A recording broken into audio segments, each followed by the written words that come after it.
back during the riots in 1991, we were here for 3 straight months, and we operated right off of Kingston and President out of the old Avalanche, the Guardian Angel truck. The Lubavitch were grateful because the city did not respond. The mayor at that time told the police to stand down. Took 3 days, and then all of a sudden the mayor had an epiphany. He said, we got to stop this. That the person driving the station wagon should be arrested.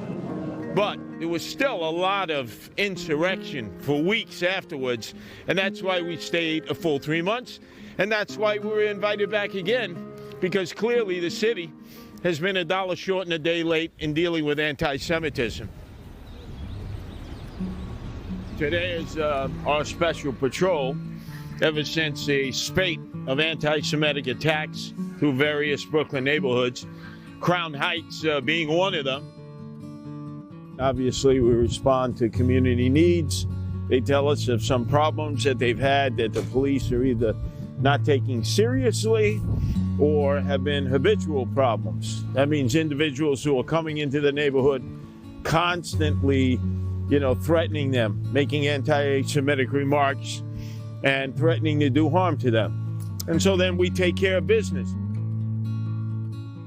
If there were, let's say, an all-out breakout of violence, as we've seen before in this community, Crown Heights, in 1991, or sporadic individual attacks on Jews, if we were aware of it or had knowledge of it, we would physically intervene, we would make a citizen's arrest, we would use physical force, and we would follow it through the criminal justice system. Now, the police and the mayor, they would say, oh, see something, say something, eyes and ears. Really, we're going to watch a Jew be beaten down into speed bumps and not do anything? That is ridiculous.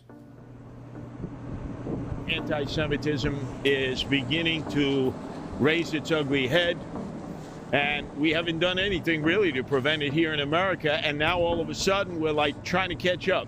We're so far behind this problem that is embedded in the minds of so many young people who have been grown up in this new generation thinking it's okay to go out there, beat up Jews, hate Jews, and blame Jews for all your problems. We're in the alleyways of Crown Heights because sometimes this is where some attacks will take place.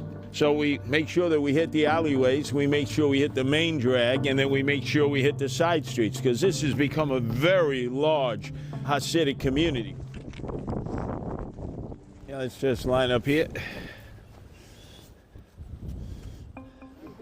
When I walked in my building and I seen you guys, I knew who you were. I knew you guys was the Guardian Angel. But I know there's a lot of talk, seriously, and about the attack on the Jewish people. And they always talking about the attack on the Jewish people. But I'm not saying all the people, but me, I have experience. Some of these people are horrendously disrespectful. And the attack, I don't agree with, if that's what's going on.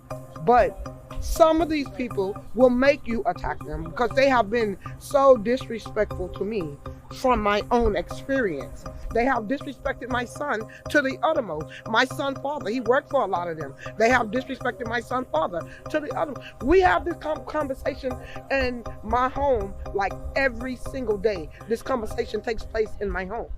I was raised by a white family. I'm not prejudiced at all. At all, I'm not prejudiced. But I know some of these people are good people. Like, you got good and bad in everyone. That's good and bad in everyone. But some of these people are monsters. Some of them, not all of them. Some of them are just rude and disrespectful. And they look at us like we're nothing. They look at us like we nobodies here. We human just like they are. So y'all have to take that into consideration. I love to have y'all out here, but if y'all out here, don't just be out here for the Jewish people. Be out here for everybody. Be out here for everybody. All right, so we'll continue on in the patrol. There was certain anti-Semitic rhetoric in her tone. She called them monsters. Now, she said they're brusque and rude. Some are. Some of the Lubavitch are. But then again, that doesn't mean you go beat them up, assault them, attack them. New Yorkers are brusque and rude. It's part of the New York mentality, but it doesn't mean you walk up, punch people in the face, rob them, beat them, and describe them based on their religion. How are you doing? Hello. Thank you for protecting us. Pleasure. I think if the officials don't put any safeguards into place, we could easily have riots in any of these communities. Because if you notice, the Jews have not fled. They have embedded themselves in the urban fabric, especially in Brooklyn. And as a result, they are surrounded by minorities, some of whom are hostile to them. So if we don't sort of build a bridge between both communities, then we're going to continue to have these kind of problems. We reached out to the NYPD for comment, but haven't yet heard back.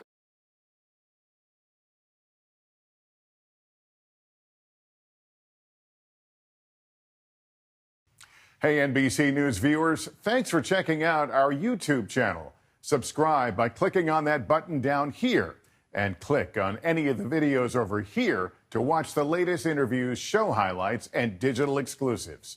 Thanks for watching.